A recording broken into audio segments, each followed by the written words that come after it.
one game away. Blow up. We're playing for something, man. We're playing for something. It's gotta mean something to you. It gotta mean something. Everything you got. Everything you got. Let's finish this. Do it, fellas. Let's go. Let's do it, fellas. Finish 2, 3. 1, 2, 3. Finish. You ready to make history? Come on now. Yeah. You know, there's these two words. And when I say them, people get goosebumps because they know what happens next. So without further ado, Free smoke. look. Scared cause I'm drowning in silence with bad thoughts. These days I don't have nothing to say, man, the bag talks. I put in headphones on my driver. Pull up to the spot and give a good dick and Godiva. I can't lie, I'm uninspired. No more pillow talking about nonsense. I only stick around to put some band-aids on my conscience. I don't know why I feel so bad, nigga. That's what we do, no foundation. We don't build no more, we just screw. Half a bottle of Henny, girl, I'm going with the wind. The same niggas say they happy for me, ain't want me to win. So I'm done on my friends. Don't need help popping Coronas and reminiscing. I just call up Big Bro Jay and say it's time for venting. If I live forever, I hold this hate for some centuries. You don't know how much or how you doing with admit to me. You're only good because I showed the world how to be great. Before you came along, these people loved me. I was the man of the people.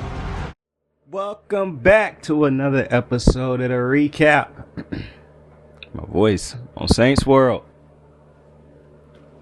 WWE Elimination Chamber 2025. It came, it went. We're on the road to WrestleMania. That is the next pay-per-view or premium live event, as they call it. PPL.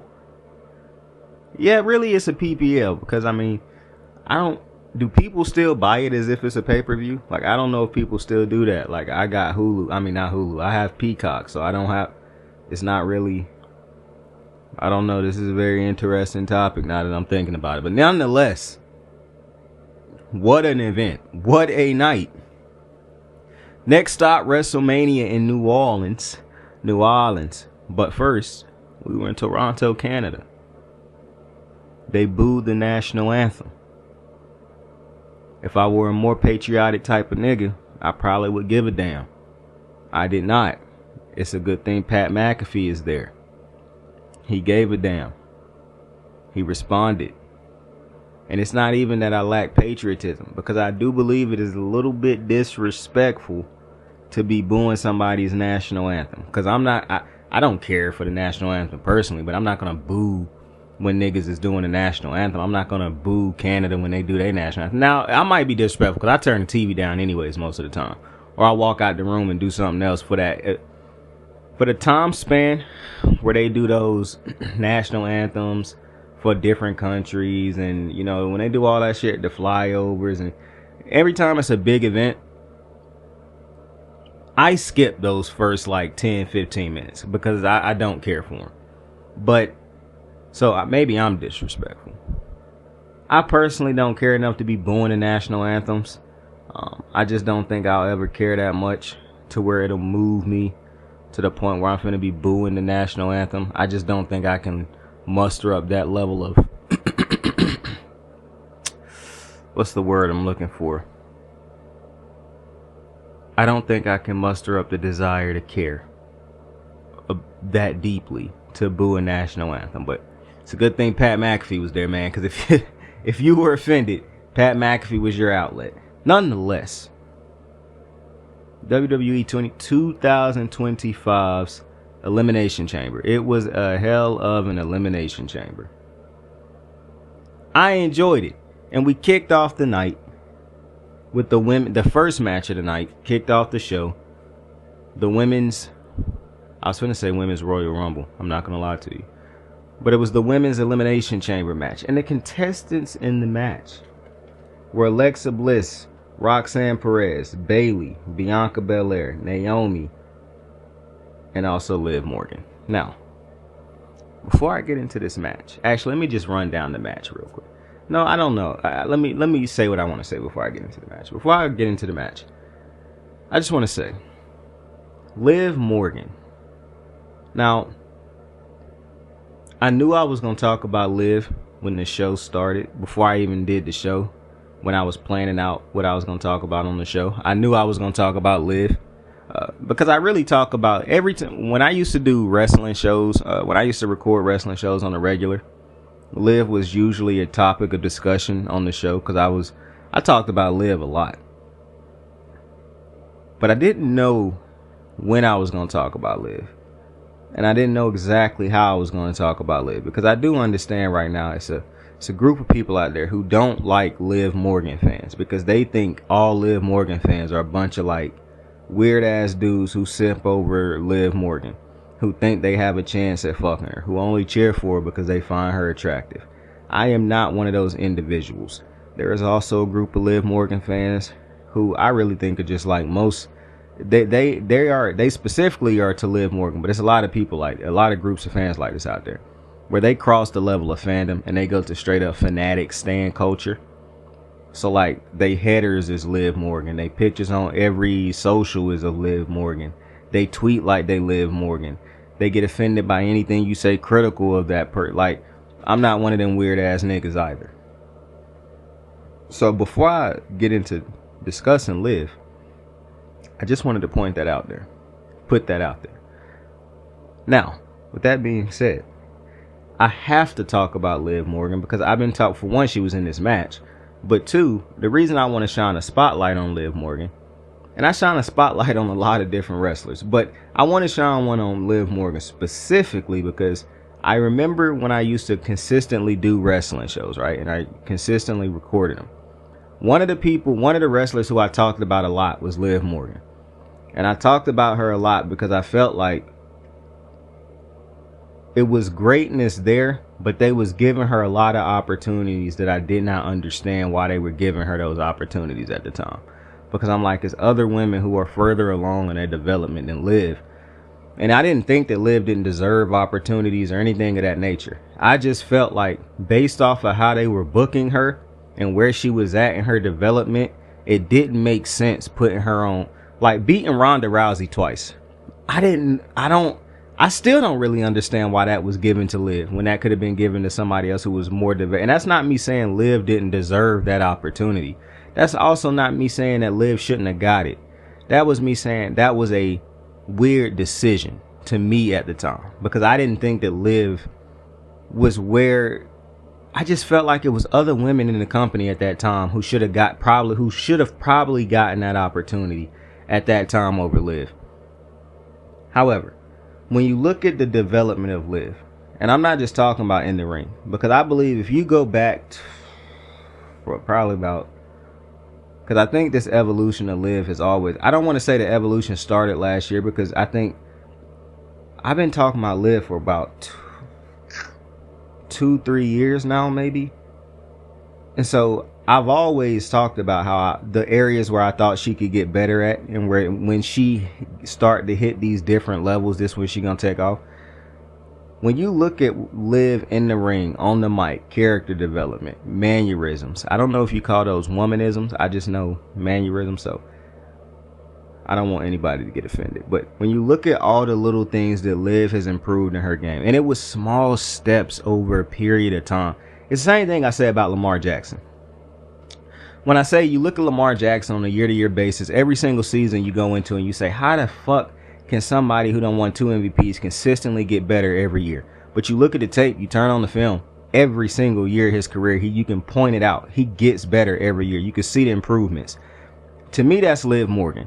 And the reason I pointed it out, and the reason I was so critical of Liv, because I didn't really think it was being critical of Liv, but it is being critical. But I think when we say critical, people think it's a negative all the time.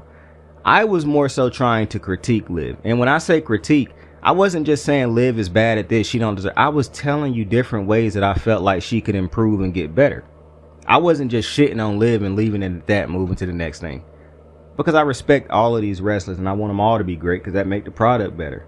But I understand hierarchy and who is great at certain moments. I'm not one of the people who gonna always cheer for an underdog, for the simple reason you need certain people. When somebody is great, I'm not gonna hate on them for being great. However they became great, it is what it is.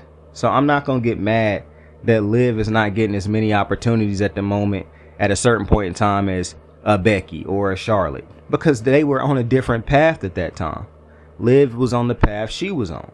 I'm not one of them people who is, now I could be accused of maybe allowing a story to be too slow, but I'm never one of them niggas who really want to rush something. So I'm never a fan. Like, I'm gonna get to this one later on, but it's something else that I don't agree with right now. But it's not that I hate it. I just don't understand why it was rushed, because I feel like it was rushed. But I'll get to what I'm talking about in a couple segments. But when you look at Liv over the last 2-3 years, it's something that she always found ways to get better at. When she was losing matches a lot, when she had to be the person who took the bumps and whatnot, she constantly got better at taking bumps. She constantly got better at selling. When she started to win more, her moveset, her in-ring ability, it didn't look that great at first. But look at how she done added moves. She done made moves look bad. I remember when she first started doing that Oblivion, I was like, oh, that don't look that great. Look at how she continued to work at it. Now it look great every time she hit it.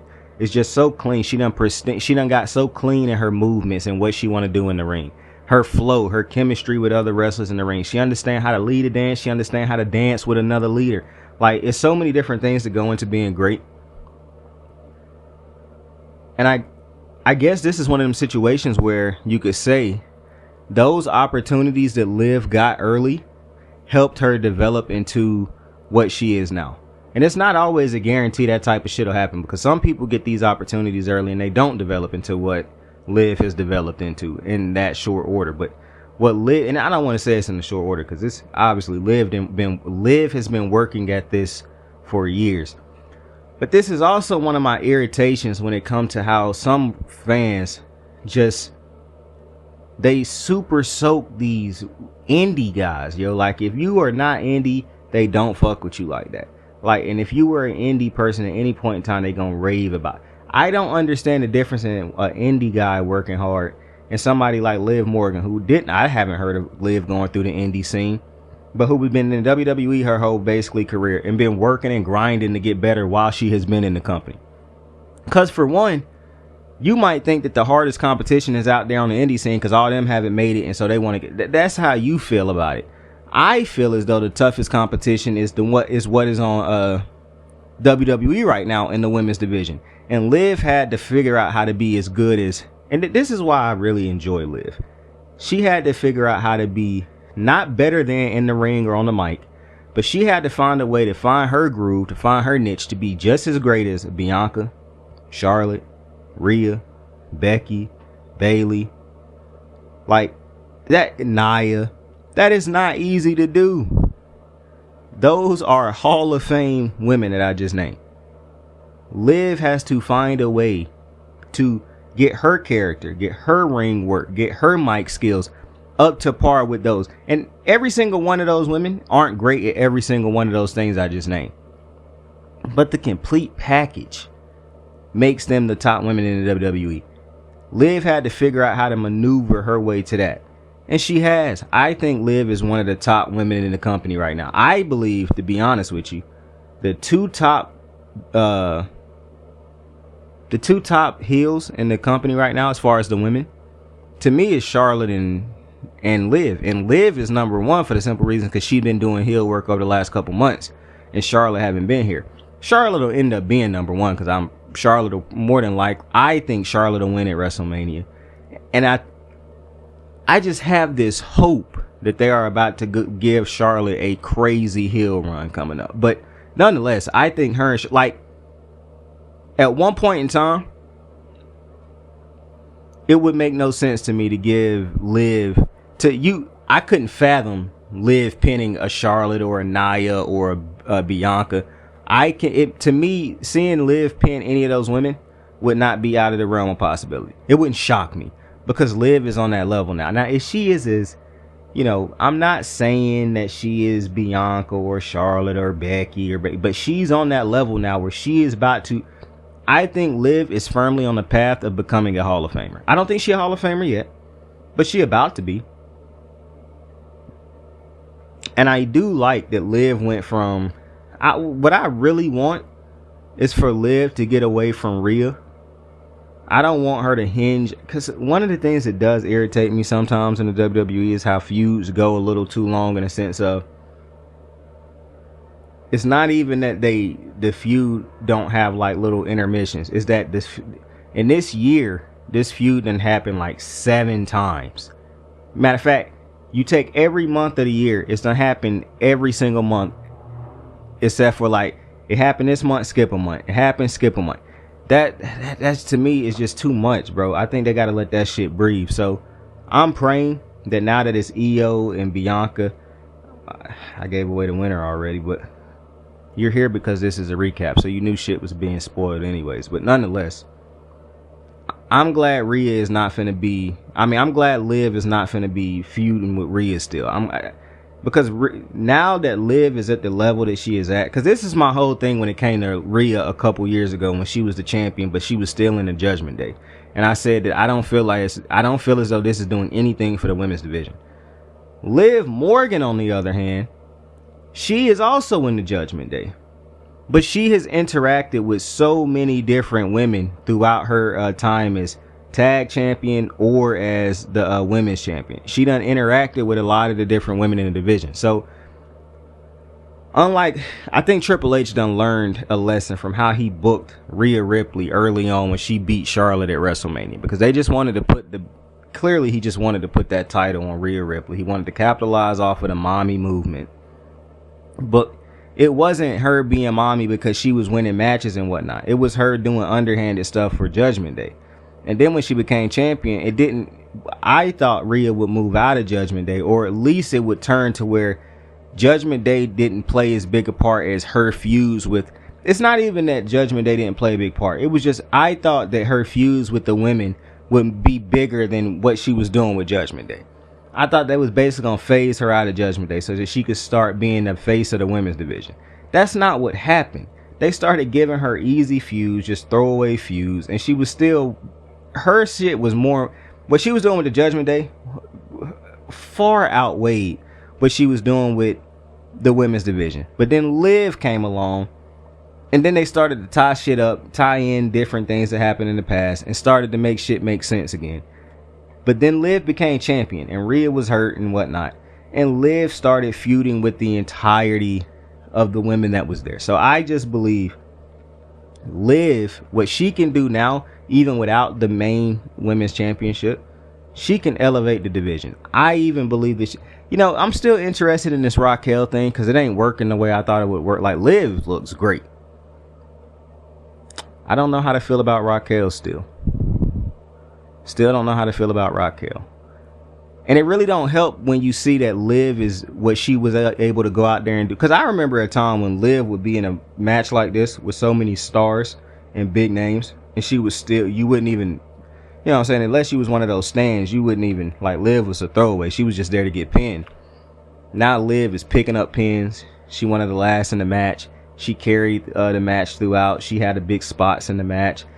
Like, that's unbelievable from where Liv was at. Like, it's not unbelievable in the sense that you didn't believe it could happen, because I did believe Liv could get to this. I didn't know that I thought she could get here this quick. Like, it's crazy. Like, Liv, that championship run the second time around, because she did win it off of Ronda, but I think at the time that she won it off of Ronda, I don't think they completely understood how to book her or what they truly wanted to do with her at that time. Now that they know she is a heel, the booking for Liv has been, at times I don't even believe it's been an overbooking of Liv, to be honest. It could feel like that at times, but when a young nigga is trying to build a legacy, you gotta be overbooked at times. That's just the reality. So yeah, Liv may be overbooked at times, but that's the reality. When you trying to become a legend, you gotta get overbooked. So I'm not even mad at it, to be honest with you. If you like somebody, you don't care if they overbooked. If you don't, then you get annoyed that they get overbooked. So that's just how it go. I'm not mad at it. I'm glad Liv. Sometimes I feel as though I'm more invested in the women's division, but that's not the case. I love both divisions, but you got Charlotte. For so long, the men's division was by far the best. And we highlighted a lot of different women in the WWE women's division and throughout wrestling, because it's other women from other companies like TNA that were great. However, when I think about the women's division that I grew up watching, it had its moments, like Lita and Trish. Trish was phenomenal. I absolutely adore Trish. Then you got to, who was it? Michelle McCool carrying that division. Her and Lay Cool and Victoria and Beth Phoenix. But I never felt like they were never, to me, in an era where their women's division had a Charlotte, Becky, Bayley, Bianca, Tiffany Stratton, Nia Jax. You know what I'm saying? Like Valkyrie. It's just so Jade. It's Naomi.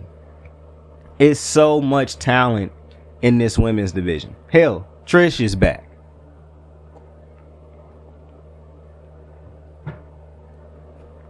Like, that's why I'm always gonna keep Trish up there as one of the GOATs. Like, while I do believe that Charlotte and Bianca is the greatest women's wrestlers I've ever seen with my own two eyes, I think Trish was a little robbed because Trish and Beth didn't get these. Because I think Trish and Beth would have been the two greatest I probably ever seen if they could have faced the type of competition that Bianca and Charlotte face on a regular basis. But nonetheless, Liv Morgan, to me, I'm kind of spoiling my MVP of the night because Liv Morgan was my MVP of the show. But I had to start off before this match started because I might get lost in transition. And then I thought to myself a couple minutes ago, no, I won't, because Liv Morgan played such a big role in this match. But shout out to Liv Morgan. The development, the growth, the evolution over the last couple years, where she is now, how she can I just think Liv Morgan is amazing. But shout out to Liv. So, in this match, once again, if you got lost and forgot who was in this match because of all that rambling I just did, once again, you had Alexa. These first four women that I'm finna name were the ones that were in the pod, so they didn't start off the match. Matter of fact, it'll be easier if I tell you the two who started off the match. Naomi and Liv Morgan started off the match. So I'm imagining if you're watching this, you know what an elimination chamber is. But let's say you don't. It's 4 pods and 2 wrestlers start off. After a short amount of time, 1 pod open, a wrestler come in, and you do that until all 4 pods is empty. And it's not a one person pin and that person beat everybody. Everybody have to be eliminated by pinfall or submission. So the first 4 women, so the first 2, like I said, to start the match were Naomi and Liv Morgan. In the pods, and I'm going to name the order in which they came out. Bianca came out the first pod. She was the first one out. Roxanne Perez came out of the second pod. If you don't know who Roxanne Perez is, you're going to. I'm just saying that right now. You're going to. But she is star on NXT. So she came out second. Bayley came out third. Her pod was the one that opened up third. And Alexa Bliss's pod opened up fourth. Shout out to Alexa Bliss on coming back. I feel like I ain't seen her in forever. I know she was back at the Royal Rumble, but I'm talking about, like, I feel like I haven't seen Alexa Bliss consistently over the last couple. Well, we haven't. But shout out to Alexa Bliss on being back. I would like for them to move away from this gimmick that she's still doing, and she could just move back to an Alexa Bliss gimmick that she want to do. But maybe she wants to keep doing this gimmick. I just know Alexa Bliss is good enough to do to just go back to being like, I know Alexa Bliss before she, obviously I've seen her with the Wyatt doing the this gimmick, but I also saw her before, like when she was a consistent champion. I don't know, I never was a fan of this gimmick really. I would like for Alexa Bliss to go back to being one of the, Alexa Bliss just provides so much to this division. If she is a consistent winner again in the division, and you believe that she can really be a champion in the division again, I just think that the women's division is healthy. I mean, it is healthy. This is probably one of the greatest WWE. This is one of the most stacked I don't want to say greatest. It's one of the most stacked WWE rosters. It's a lot of talent on the roster. But to kick off this match, We thought it was going to be Liv Morgan and Naomi. It was not. Because the music hit. And Jade Cargill came back. Yes. Big dog Jade was back in the building. We ain't seen her since she was laid out on that car a couple months ago. And she was back. And immediately coming to the ring, we thought she was about to attack Liv Morgan. But I'm going to be completely honest with you. I knew she wasn't coming back to attack Liv Morgan. I'm not saying I knew as in like I knew Naomi attacked her. I had no clue that she was coming back in this match. I'm not going to act like I knew Jade was going to show up. If I had even thought to myself Jade was going to show up, I would have thought it would have... Well, I thought it would have been... I'm going to tell you later. But when Jade came early in this match, I immediately said to myself, oh, she attacking Naomi. For the simple reason, what sense would it really make for her to attack Liv Morgan? Like, to me, you only attack Liv if she wins, because then that sets up... It don't set up a match between you and Liv, but it gives you something to set up after Liv faces Rhea Ripley at Mania. So I wouldn't have been able to understand her attacking Liv before the match, unless that got Liv out of there quick. But I just can't imagine that they would have ever set that up for Liv to be... Liv, one of your top women in the company. Why would you get her eliminated like seconds into the match? That would have made no sense to me. So when I saw Jade coming out there, I said, oh, she have to be coming out there to attack Naomi. Or she coming to break into Bianca's pod. Which that to me was the slim chance. When I saw that Naomi started in this match and I saw Jade coming out, I immediately thought to myself, it's gotta be Naomi. It's gotta be, because that would be one of the bigger swerves. To me, at least it would be, for the simple reason I just can... I'll even get to that one in a second. But Jade came out and she beat the dog shit out of Naomi. I'm talking about she beat the dog shit out of Naomi. Beat the cat shit out of Naomi. Naomi ends up as she crawling out trying to escape. Jade end up hitting her with the elimination chamber door, like the overall big door. And they had to stretch Naomi on up out of there. Now, Jade would only have this type of energy for a nigga if Jade was also put in a hospital by a nigga. You know what I'm saying? So that would lead me to believe that Naomi was responsible for Jade being attacked. Now, after the show, Bianca said something that was intriguing. She said she does not believe that Jade would have allowed her to team up with Naomi for all this time if Naomi was the one that attacked her. That is a very interesting thing to say. That is in the back of my head, and I truly don't know how to respond about that at the moment. So I'm gonna just say the shit that I was thinking before I even had heard that comment, because that is a very interesting comment, especially after the shit that had transpired tonight, which we don't even gotta hide it. John Cena turned heel tonight. I'm pretty sure if you're watching this, you know John Cena turned heel tonight, and we'll get to that. But I cannot skip to it immediately, because then that'll throw the show all the fucking way off. I really didn't want to even mention it yet, but I know that is, you know what I'm saying, after John Cena turned heel tonight, who the fuck knows when it comes to Bianca? But I don't believe that they would turn Bianca into a heel right now, for the simple reason, if Charlotte and Liv Morgan and Nia Jax are heels, I'm imagining that Naomi is now a heel because she's the one who attacked Jade.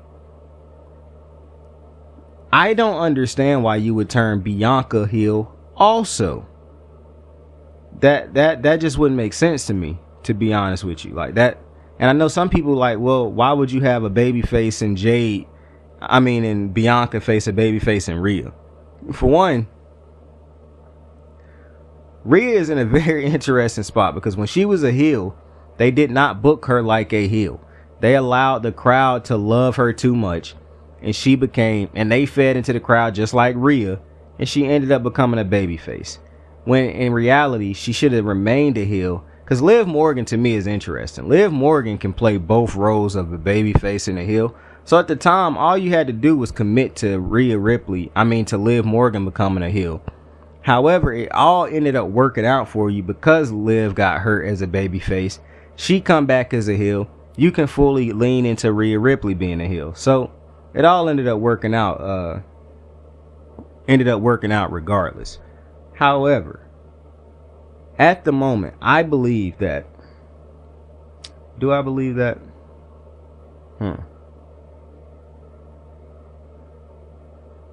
Yes, I do.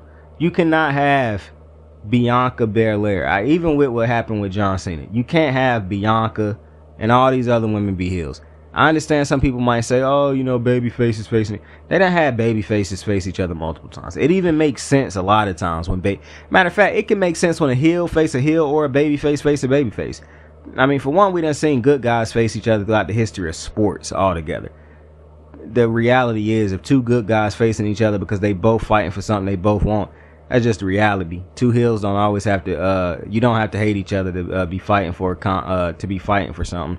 So we done seen good guys face each other throughout competition all throughout life. So two baby faces facing each other wouldn't even be crazy. But if we're talking about it in the context of wrestling, it still wouldn't be crazy because Bianca and Rhea Ripley basically they didn't come up together in sense of like they done been in this business with each other. They done travel these roads. I'm not saying that. I'm saying they both basically on the same timeline in the sense of they damn near got called up at the same time. Rhea did get called up a little bit earlier. They basically been on the same trajectory. Like, I'm saying a lot of shit that a lot of other people saying. I really don't believe that Rhea is as great as what I'm gonna say some shit that's really gonna piss some people off, but I don't believe, you know, it's such an interesting thing because and Rhea wasn't even in this match, so I really should be talking about this match. I was talking about why I don't think Bianca gonna be a heel, but I just want to say something. I truly believe that Triple H's love for Rhea Ripley is one of the reasons that he don't understand or know how to book the women's division at times. I think it get him caught up in loops at times because he loved Rhea Ripley so much and he want her to be so successful, and he gonna book her this way because he had her throughout her NXT run and yada yada yada. I think Rhea Ripley to me is not even one of the top 5 best women in this division. I think Liv Morgan has surpassed what Rhea, and I really don't like making it a competition or anything like this, but the reality is you have who's better and things like that. To me, Liv Morgan is better than Rhea on the mic. She better at getting a reaction out of the crowd, whether it be as a baby face or as a heel. To me, Rhea Ripley is a natural heel. I don't even really know what I think Rhea Ripley is, to be honest with you. Like, she was such a great heel, but I don't know if she would have been that great if it was just her on her own merits. Like, if she had to just be a heel by herself, like she didn't have Judgment Day being able, and I don't want to take the Judgment Day experience away from Rhea, but I don't think that even with that experience, I still don't think she got to where, like, I think a lot of the love for Rhea is, for one, because a lot of niggas like her body, which I cannot emphasize how much that does not play a role into how much I rank or like these women wrestlers. I don't care about how they look. I don't care about their bodies. None of that shit matters when I am talking about these women wrestlers. I do not objectify the niggas like that, so objectifying the women like that would be insane to me. But back to the things that matter. When I'm looking at Rhea, I don't think like Rhea is good in the ring. I think she's terrible on the mic. I don't know how to feel about her as a true baby face or a heel. Like, to me, she could be a great tweener, where it's like sometimes she a heel, sometimes she a face, but it's not really that she lean into the heel or she lean into the she like a rebel. You know what I'm saying? Like, a rebel don't necessarily got to be a bad guy, but it ain't necessarily a good guy either. You know what I'm saying? Like, to me, that's the role she could really play. But to me, as far as like when I'm thinking about this division of women, Rhea's character to me, and maybe it's really the character that's my problem with Rhea, because I don't know what her character is other than we put the championship on her, she the champion, she supposed to carry this division.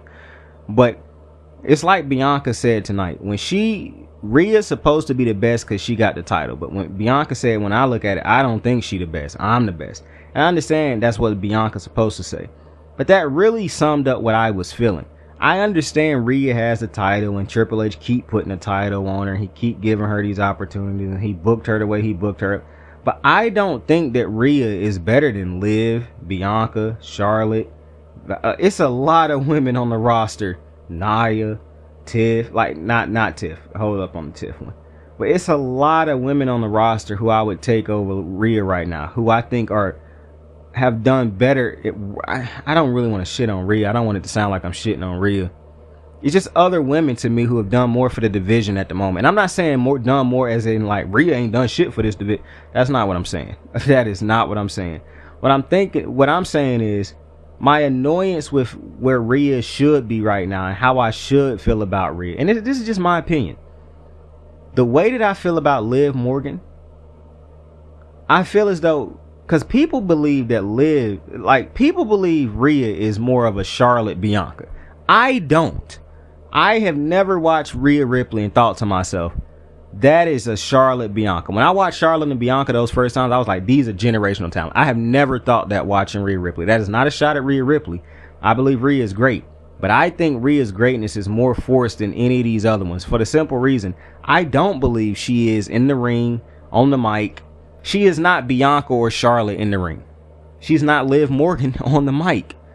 She's not the type of character to me that can carry or dance in a story the way a Charlotte, a Bianca, a Liv, a Bayley, a Becky. She not any of those. Because she didn't have to.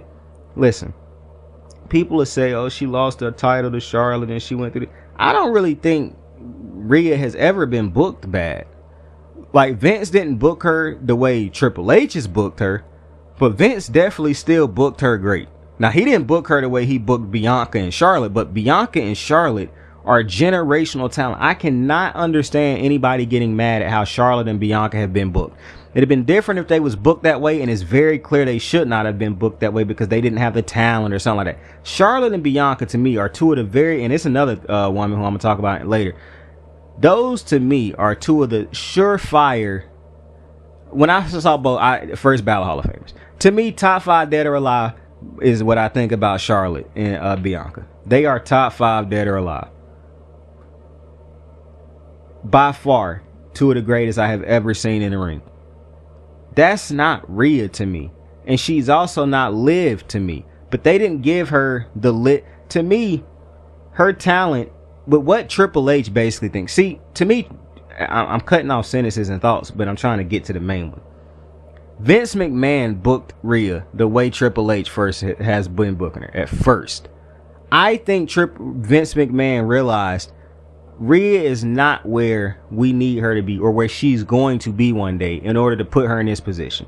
So he started scaling it back a little bit. Soon as Triple H took over full time, he scaled it all the way back up and Rhea took off to the moon. And Rhea was getting better throughout her time in Judgment Day. But the next part of Rhea getting better was, can she carry a story and be great without Judgment Day? Liv Morgan has had to do that.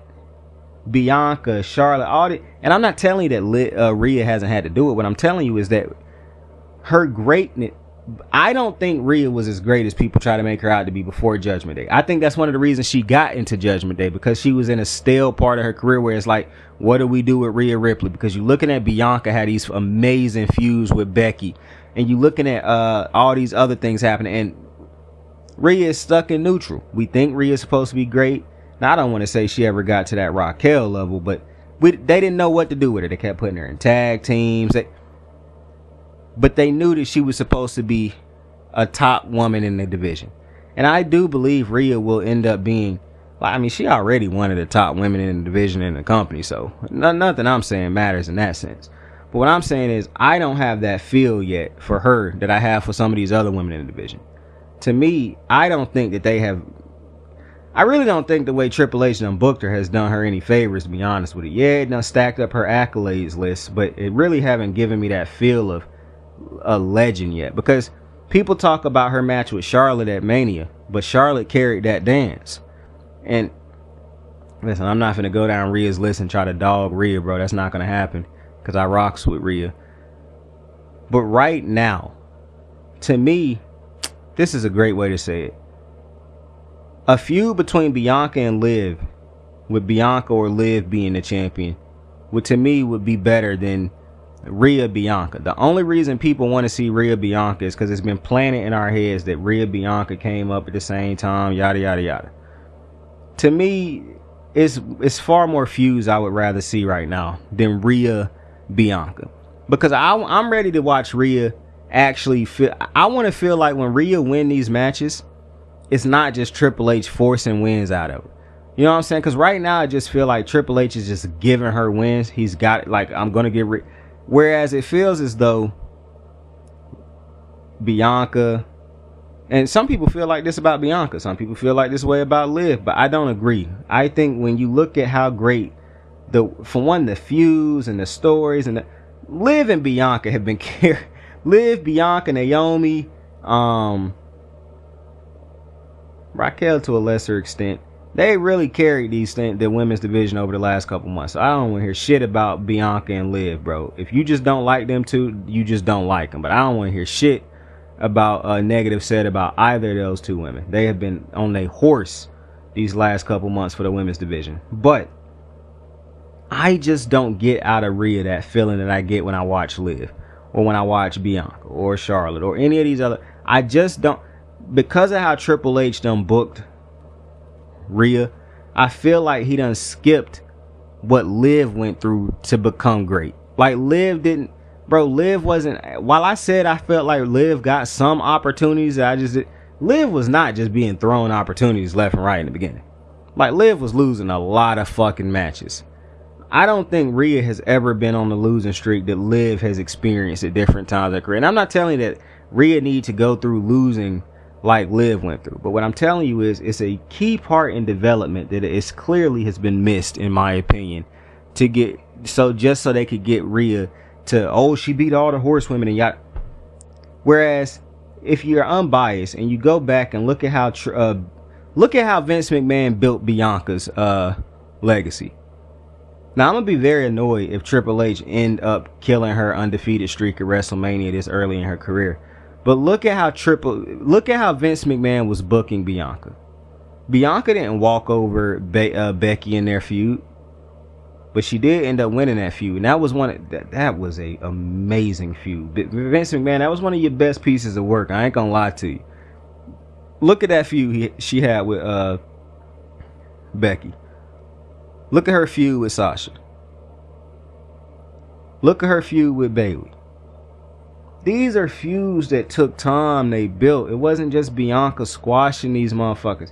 These were long feuds. Like they had, bro, that Becky feud felt like it was a 2-year feud. Like, to me, Rhea, and I don't know if it's just bad storytelling when it comes to Rhea. Not Rhea specifically, but how they are doing her stories. Because I ain't gonna lie, they were hitting it out of the park when it came to Becky. And I don't even think that Rhea and Charlotte have had a good feud yet. People keep talking about how good the match is, this and that. Bro, I remember a lot of shit in wrestling. Bro, I could not tell you what their feuds were about, how they started, why they ended. Like I can tell you how the matches and stuff, because every time they feuded, it felt like it was just we need to put Rhea over Charlotte. That's all it has ever felt like.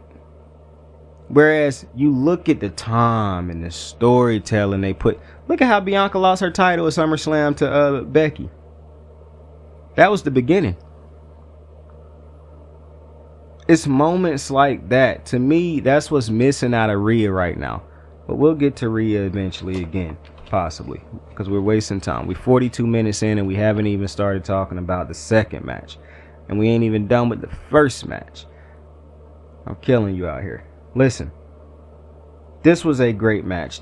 So after Jade beat the dog shit out of Naomi, I told you the first contestant in was Bianca. Now when Bianca came in, she immediately tried to go get out of the match to see on Naomi and whatnot. But Liv Morgan grabbed her by the hair and said, "Now you gonna fight in this match, Lil Ma. You gonna fight in this match." So Liv proceeded to handle that, and then as that's going on, Roxanne Perez comes out. Now, I adore Roxanne Perez, and I can't have a long-ass soliloquy about every single one of these women and every single wrestler I like. We're going to be here for 5 hours. But what I will say is this. The prodigy, Roxanne Perez, she is a generational talent. She is absolutely unbelievable. I said this last year about Roxanne Perez, but I am a big Roxanne Perez fan. I've been watching her for a little minute now on NXT. So I've been watching her for about 3-4 years or so. However long she done been on NXT, I've been watching her. I'm so glad that they turned her heel. Not only am I, bro, because we saw how great she was as a babyface. But it made so much sense to finally turn her heel when they did. And I didn't know if I believed that she was going to be able to knock it out of the park because she just seemed like such a nice person. And you can be a nice person and be a great heel, but I just felt like she was like such. But then I thought to myself, if Bayley can do it, then she can do it. Because nobody thought Bayley could ever be a heel. And then you see her pull off the role model thing.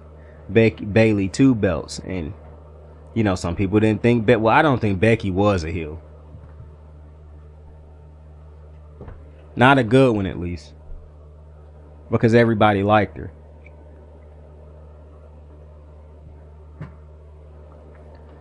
The only time I think as a heel when she feuded and she felt like a heel was against Bianca, but that's because Bianca was one of those rare talents who felt like an actual baby face. That's when you know you're great too. When you're a baby face against somebody like a Becky who people want to cheer, but you so great as a baby face, they like, oh fuck, we have to cheer for her. Like, she is such a great. That's why it's hard for me to believe they're gonna change Bianca from a baby face, cause she, bro. It's one thing to be like one of the top heels, baby face, yeah. But when you are basically the baby face, her and Cody Rhodes is the baby faces of the men and women's division. It just is what it is. Those are the two highest, probably. I didn't look at the numbers, but I'm almost sure that those are the two highest merchers. Oh, I forgot Rhea. Rhea could be up there too. It's impossible for me to see, and I don't even know. I can't even say Rhea as far as a baby face because Rhea done been like I said, she done been a heel, she done been a baby. Bianca has only been a baby face on the main roster. It's just hard for me to see them changing her like it was for Cena for so long, yo. When you have a baby face that's so entrenched in being, but like I said, everybody can be changed to a heel, man. Hardy did it. Like, it's some of the greatest baby faces had heel runs. So, and Bianca was a heel in NXT at a point in time, so it wouldn't shock me. The only thing that would bother me about her being a baby face at the moment or a heel at the moment is because Charlotte is a heel. I don't understand. And obviously when they start feuding, you can change it up. But I think the goal should be trying to get Bianca to be Bianca already one of your top baby faces. But get her to be his top baby face, even push her even more than you can. Which I don't know if it's possible, but well, it is always possible. Because Bianca is just so fucking elite. But Charlotte needs to be the most dastardly heel in the women's division. After what happened tonight, I got some things to say for Charlotte. Because she got to up the heel game now after the shit that happened tonight. But back to the match. The first woman eliminated, the second woman eliminated. Because Naomi was the first woman eliminated out of this match. But the second one was Bayley. Because of Liv Morgan. Hit her with that shit. Liv Morgan capitalized on Bayley was basically running through a couple people. She was getting down, getting busy. And Liv caught her off guard. Wasn't expecting it. And Liv capitalized, got the 1, 2, 3. It would not stop for Liv right there though, because she would then go on. Well, actually, it would stop right there for a brief second, because Roxanne Perez would be the next one eliminated, and she would be eliminated by Alexa Bliss. When she got hit with a couple moves, and then Alexa Bliss capitalized and hit her with the twisted bliss off the top rope, and then the 1, the 2, and the 3, and it was over for big dog Roxanne. After that, Alexa Bliss would be eliminated by Liv Morgan, and a very interesting So Liv Morgan basically had like a roll-up pin. And she had like Bianca's hair. It's hard for me to explain what was happening. It just looked weird, but Liv ended up getting the pin. And it ended up being Liv taking on Bianca. But earlier in this match, when Bianca and Liv were on one of the top of the pods, Bianca slapped Liv across the chest with her braid. Son, the whelps on. That's how I know this motherfucker Liv Morgan got love for the game, man. Love for the game. And I'm gonna tell you how proud. I don't know Liv Morgan or anything like this. I was just proud as somebody who watched the game the way, who watched the sport, who watched the wrestling thing the way I watched it, and just wanted Liv, who saw what Liv could do to improve and saw her improve and was just like, let's go, Liv. Her taking that from from Bianca, taking that whelp. That's like a, you know who else took that shot right there, Liv? Becky took that shot. And now you've taken that shot. Rhea probably gonna take that shot. Charlotte probably gonna take that shot. Sasha has taken that shot. You up there now, Liv. You up there. You sitting up there with the big dogs.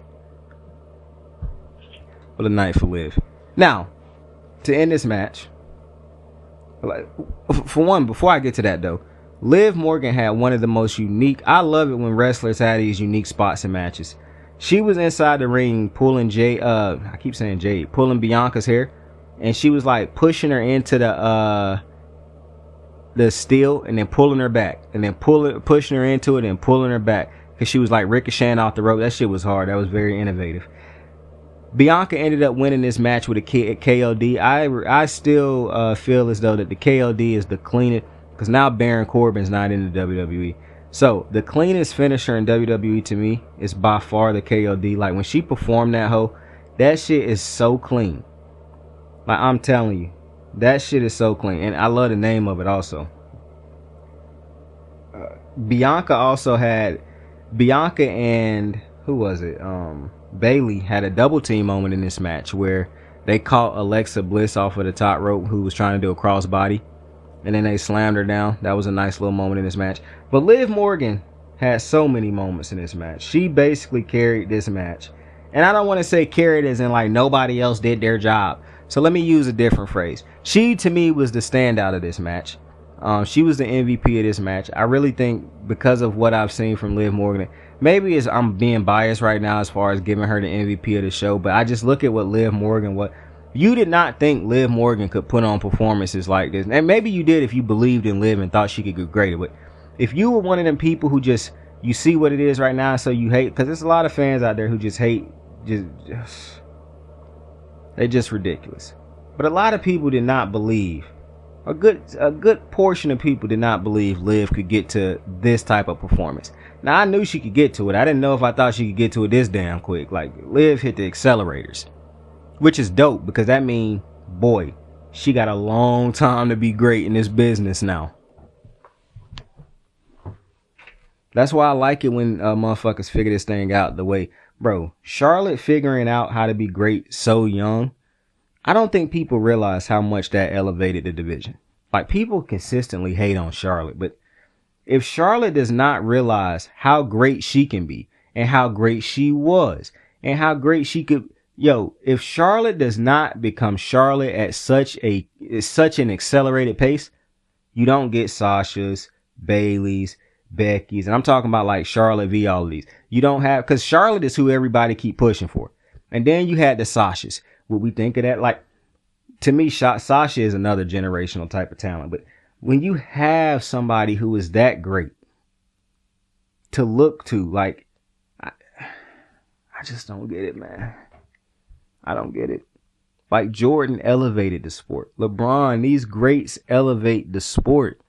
Charlotte so very clearly elevates the sport. Because of people like Charlotte, you can see the greatness in a Liv Morgan. Because it's easy to critique and it's easy to go at people and say, oh, you're not as great as this person, you're not as great as that person. Or, oh, you don't get the opportunity. It's easy to feel bad and bitch about things like that too. But when you look, when you want somebody to be great and you have a measure, could you imagine if it was no Charlotte? Because if it was no Charlotte, then you hate Bianca, so it's no Bianca. But this thing where people say they want everything to be equal, they want everything to be fair, which really don't make sense how people use it at times. But if you wanted everybody to be the same, basically, then nobody stands out. That is a problem. That is a problem.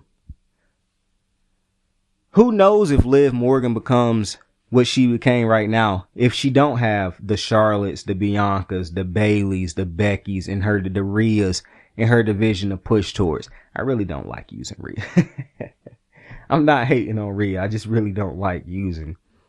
You know what I'm saying? I really feel like I'm being disingenuous with my own thoughts putting her there, even though I understand how most people view Rhea, which is why I keep using Rhea. But in the end, Bianca ended up winning. She the first woman in WWE history to win 2 Elimination Chambers.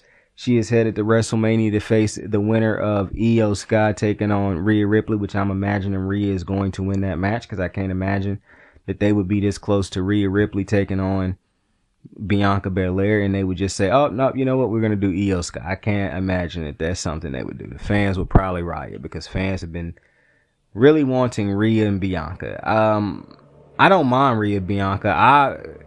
I knew we wasn't getting it this year, but it wouldn't even. I don't even know how we would get it in upcoming time, to be honest. Because if Charlotte is a champion on SmackDown, and Bianca, let's say she win at WrestleMania and she the champion on Raw, well, now we further away from Charlotte taking on Bianca for that title. So, but I don't want Bianca to lose just to stay on SmackDown and eventually face Charlotte. So. It's interesting. I can't think that far ahead. I'm just appreciating what is happening right now. But I think it's going to be Rhea Bianca. I don't think it's going to be Io. But, you know, everything's on the table when John Cena pops up out of nowhere and turns heel. But the next match of the night was the women's tag team match between Nia and Candice and Trish and Tiffany. Now, I'm not going to spend too much time on this one. Tiffany and Trish ended up winning this match. Shout out to Trish Stratton coming back, taking some of the bumps that she continues to take. If I looked like Trish, if I was a woman and I looked like Trish, I do not know that I would come back at this age and be taking these type of bumps. I don't know. But Trish is a dog. And Trish is, this is how I know Trish is great, bro.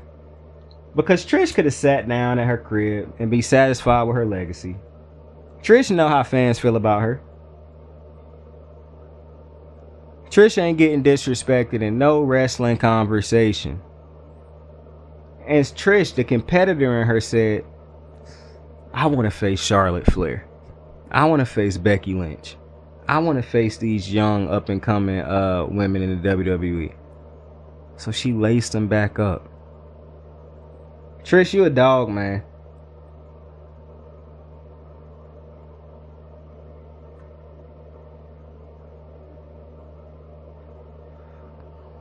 Trish, I never had your picture hanging up in my room because I'm black, and if I ever had a white woman hanging up in my room, my mama probably whoop my ass. However, I did find you very attractive. You wanted to... I don't say, Trish, listen. I think I done said this before on the show. I don't walk around saying just random white women look good. You are one of the few, I think I've only said about 3 or 4 or 5 white women look good. You are one of them. You keep aging very well, Trish. And that fit that Trish had on tonight was unbelievable, bro. Trish be dressing the fuck down. I give her that.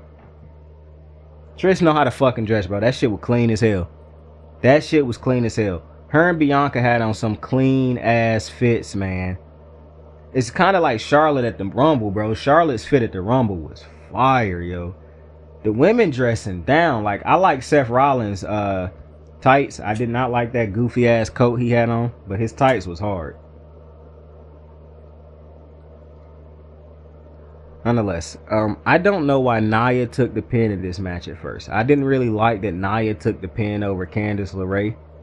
However, Nia took a pin from Trish Stratus.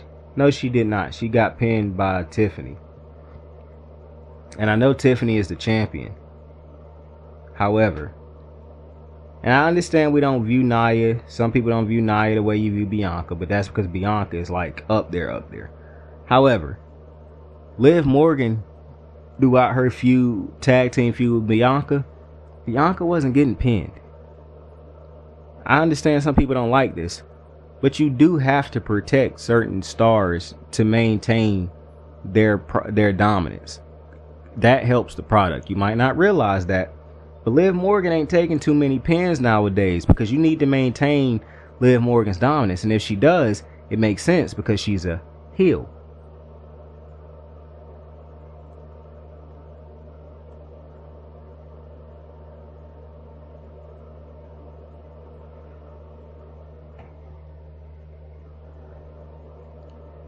But Tiffany Stratton, okay, so I was talking about earlier how I felt like sometimes people get rushed in a situation, or like things is given. I don't want to say handed. I don't like that term. Like, oh, they get stuff handed to them. No. Tiffany Stratton worked her ass off. However, as good as Tiffany is in the ring, and Tiffany is a good in-ring competitor, Tiffany is terrible on the mic, especially as a babyface. I don't think she's terrible on the mic as a heel, but she is terrible on the mic as a babyface. Tiffany really can't carry a feud yet, because while Tiffany is talented, Tiffany still is the young one compared to some of the other women. You didn't give her a full-fledged Nia Jax feud like you should have to really get her going, but you already done gave her a pin over Nia. Like, I don't understand this insane push booking for Tiffany. And if she win at Mania, that would just be crazy to me. Like, I'm imagining that Tiffany is going to drop her title at Mania, and this will be a learning experience that helps Tiffany in the future navigate how to become even better in this division. But at this moment, I'm not gonna lie to you. I don't think the title should have been taken off of Nia. I thought what should have happened, because one of the ways you stop this babyface WrestleMania match between Rhea and I think Io is a babyface too now. So it's a babyface on babyface fight regardless. But one of the ways you could have avoided this was if Tiffany cashed in on Rhea. And then you have a little feud between two heels fighting to see who could be more dastardly to get that opportunity or get that title, between Liv and Tiffany.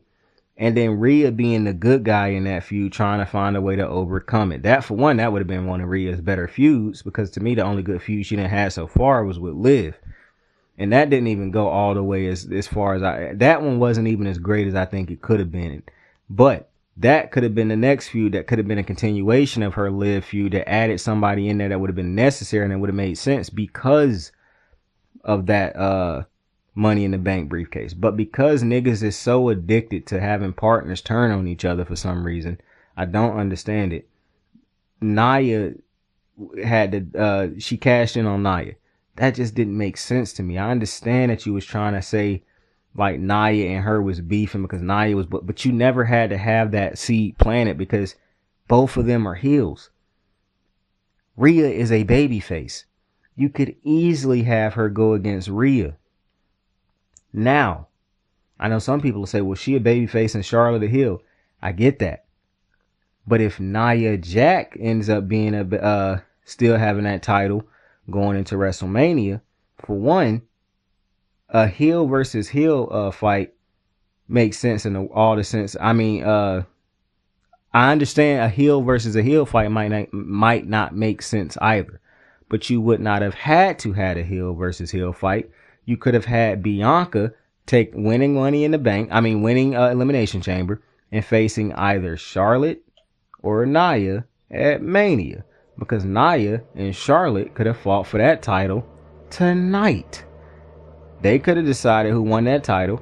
The winner went on to Mania, and boom, Bianca have her champion to fight, and it's heel versus babyface and SmackDown, and heel versus babyface and Raw. I took a long time to get to that, but I think that's what could have happened. But they did it the way they did it, and so now you have what you have. You have Tiffany done been turned to a babyface, even though I don't think that was what was in the best interest of her career right now. But nonetheless, I just don't understand why they pushed Tiffany this far this quick. But nonetheless, it was a phenomenal first match to start off the show, and Tiffany and Trish did a good job along with Nia, and two great backflips back to back. First, Candice LeRae hit a backflip that might have been a little late breaking up that pin, but the ref knows his job. And then a nice backflip to end a moonsault to end the match. So That was a good match. The third match of the night was the unsanctioned match between Sami Zayn and Kevin Owens. And while we have probably seen these two fight each other 1,000 times at this point, it was still another good match. I can't specifically remember every single thing that happened in the match. Because a lot happened in this match. They went through tables. They fought through the crowd. You know, it was niggas going through chairs, barbed wire chairs. A lot of shit was happening. To end this match, though, Kevin Owens said, man, nigga, you is not leaving here breathing. He tried to kill him. He basically hit the power bomb that Kevin Owens used to hit people with on that the outside of the ring, on the sharp part of the ring. He hit Cody with that. He hit Sammy with that shit twice in order to pin him. And when it looked like he was finna power drive him on the concrete outside of the ring, Randy Orton made his return. So the return of the Viper. And it looked like he was finna hit him with a chair, but then it backed up. He backed up and he looked like he was finna try to punt him. He was finna bring back the punt. But a lot of niggas jumped in the ring to stop that from happening. So now I'm expecting Randy Orton, Kevin Owens at WrestleMania. Kevin Owens is hilarious though, bro. His mannerisms, yo. This nigga is, I'm telling you, Kevin Owens to me always had the funniest spots on every single pay-per-view. Every single pay-per-view, this nigga got the most hilarious spots. And I just want to say, I also was riding with Kevin Owens because he was justified in his crash out of Sami Zayn. I said it before, and he said it himself. You look back at that night, when Roman Reigns was in trouble, he came in and helped Roman Reigns, which he should have done. That's your tribal chief. You always help your tribal chief. However, Kevin Owens is supposed to be your brother, and you sat out there and watched, because you could have helped him. You would not have gotten disqualified if you helped him. And you watched Cody Rhodes do that, so your integrity was more important than you helping your homie. What part of your integrity involved you helping the nigga that you call your brother, not watching him get put through some steps, and then watching the nigga who just put him through them steps taunt him, walk away, come back, taunt him again? What? Sami Zayn got everything he deserved by Kevin Owens tonight. The fourth match of the night and the last match of the night was the men's Elimination Chamber. And the contestants, well, Seth Rollins and who started this one? Seth Rollins and Drew McIntyre started the match. The other four contestants, in the order of which they came out: Damian Priest was the first contestant to enter out of his pod. Logan Paul was the second one to come out of his pod. John Cena was third. CM Punk was fourth. And this was also a great match. Give me like a couple seconds.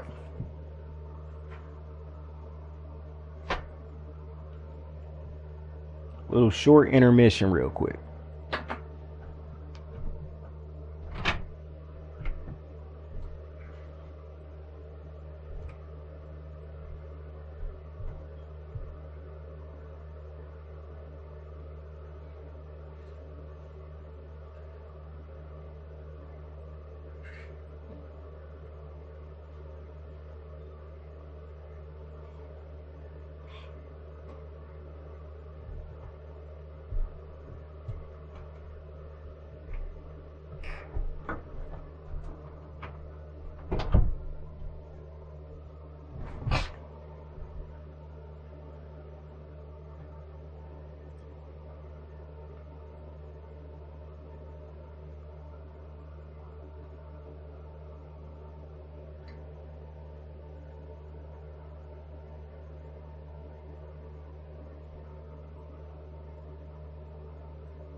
All right.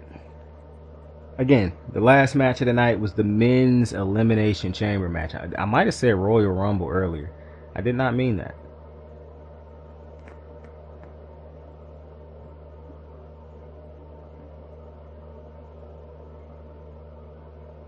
Now, this one didn't start off crazy like the women's Royal Rumble did. This one didn't start off with that type of bang. Just some good old wrestling between Kevin Owens, between Seth Rollins and Drew McIntyre. Now, when Damian Priest came out, you know, Damian Priest and Drew McIntyre beefing right now. That nigga Drew beefing with everybody, basically. Any nigga that ain't him or think the way he think, he beefing with. I respect it, to be honest with you.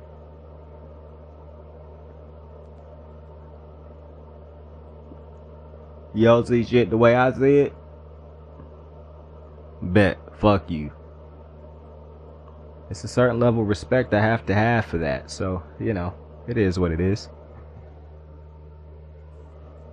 But let's start getting to these eliminations, because the first person eliminated in this match was Drew McIntyre in such hilarious fashion. So he hit John Cena with a Claymore, because John Cena came into the match and he hit all his little 5 moves of doom and he got hype and yada yada yada.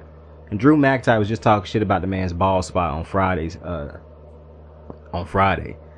He comes in, he hit John with the Claymore, and as he's celebrating, he get rolled up by Damian Priest and pinned. So he's out of there. But the second one out is Damian Priest. He get hit with a couple moves. I can't remember if Drew came back. I don't think Drew came back and hit him. I forgot to write down a sequence of which Damian Priest got eliminated, but I do remember he got hit with a moonsault by Logan Paul. Hit him with that shit, and he ended up getting a 1, 2, 3, and Damian Priest was out of there. And I just want to also point out, Damian Priest and Drew McIntyre were both eliminated before CM Punk even came out of his pod. That shit was wild. That was hilarious to me. I'm not gonna lie, because I don't think the first elimination in the women's match did happen before anybody came out of their pod, but that was because of the Jade thing. Aside from that, I don't think any of these women took a pin outside of before all the pods opened up. But I could be mistaken, but I don't think I am.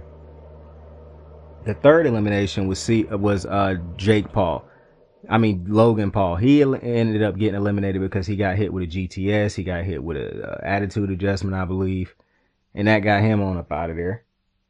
The fourth person eliminated was Seth Rollins. And see, Seth Rollins had a little sequence because he did not want John Cena fighting CM Punk. He wanted to fight CM Punk. So he kept throwing John Cena to the side. John Cena and Punk eventually fought. They ended up hugging it out also before they started scrapping. Basically let niggas know that they beef is done. They cool with each other in real life.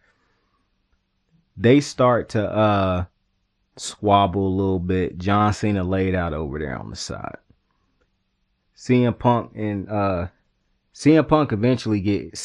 jumped out of a lot of shit tonight. This nigga jumped out of he jumped out of multiple finishers, multiple signatures. Like, that nigga was jumping out of everything.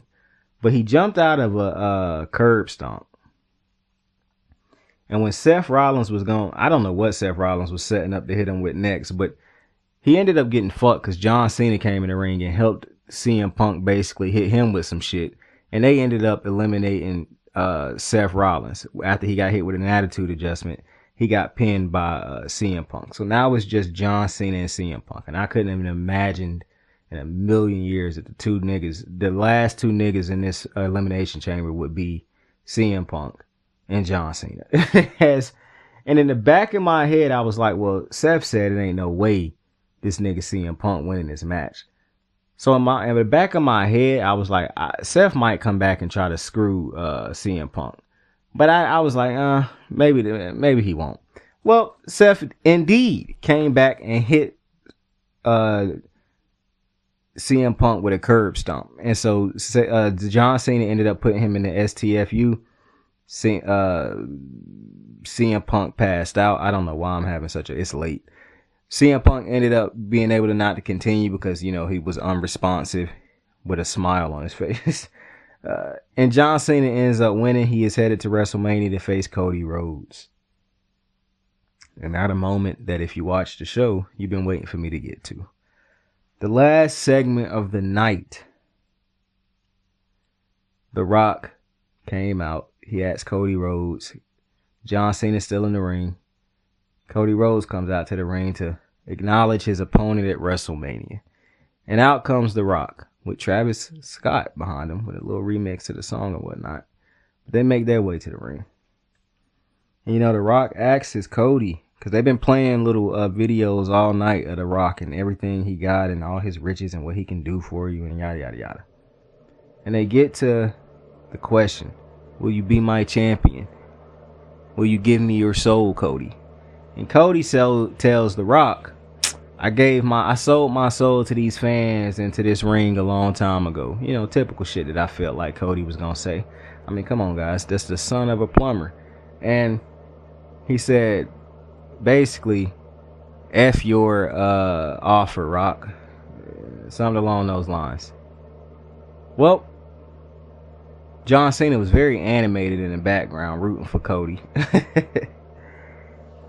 And when Cody turned to John Cena to hug him and basically acknowledge it's me and you at Mania, John Cena looking right at The Rock. The Rock give the throat slash symbol. The John Cena with that look on his face. And you can't believe that it's happening until the shit happened. He punted that nigga Cody in the nuts. And John Cena, Super fucking Cena, officially, after all these years, has turned heel. And it makes sense more than ever, to be honest with you, because, and you want to know what's crazy? The signs were there. It's not even that I didn't pick up on the signs. Okay, so let me just break this down for you. When The Rock came out with Travis Scott, and it was Cena and Cody in the road, just for a second, my mind said, because I knew Cody wasn't finna turn heel. I just knew it wasn't gonna happen. A little piece of my mind said, man, maybe John Cena turn heel. That floated out of my mind as quick as it came in, and I said, maybe Roman Reigns finna come out, or something like that's gonna happen. But when you look at the stuff leading up to it, look at how John Cena put himself in the Elimination Chamber match. He didn't qualify. He said, I deserve to be for a spot in this match. All I done for the company, all I've done, I'm gonna be in this match. That's a heel type of move right there. Didn't really care for it though, because I'm like, John Cena's not turning heel. And then the not showing up throughout his retirement tour celebration. I'm like, man, John Cena would be on these. Didn't pay it too much attention. John Cena's not going to turn heel. And then when John Cena, he said something else, best for business. When he kept saying him being in the match, him winning his 17th or 18th championship, or him winning his 17th world championship is best for business. I was like, man, that best for business is such a synonymous heel. It's such a big heel term or heel phrase in the WWE. I was like, but John Cena wouldn't turn heel, bro.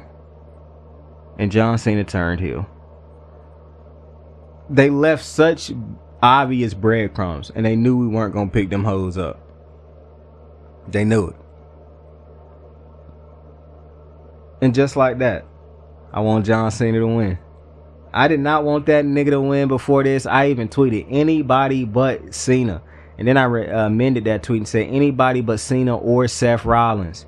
Because Seth, I did not forget that shit you did to my tribal chief, you bitch ass nigga. But with Cena turning heel, because I'm going to be honest with you. As soon as the match ended, I was like, before the match ended, I was like, man, nigga, I really don't want to root for CM Punk or John Cena. Because I don't want neither one of these niggas to win. But if I have to cheer for one of them, I guess I'll cheer for CM Punk. Because it's just nothing in me. I really didn't want to root for neither one of them. And then it made me realize after the match, when Cena won, I was like, I don't want to root for this nigga or Cody, bro. Now, my nigga, I'm locked in. I want that nigga Cena to get 17, baby. And it makes so much sense. You see, this is all that matters to Cena now. He basically done adopted the Eddie Guerrero thing. Lie, cheat, steal, bro. If you want it enough, you gotta do things you haven't done in order to get things that you haven't gotten. And you haven't gotten number 17 with the hustle, loyalty, and respect. It ain't worked out for you. It ain't worked out for you. You're not the Cena that you used to be. You used to be able to draw up that S on your chest and everything was cool, but niggas done evolve. You're not that guy.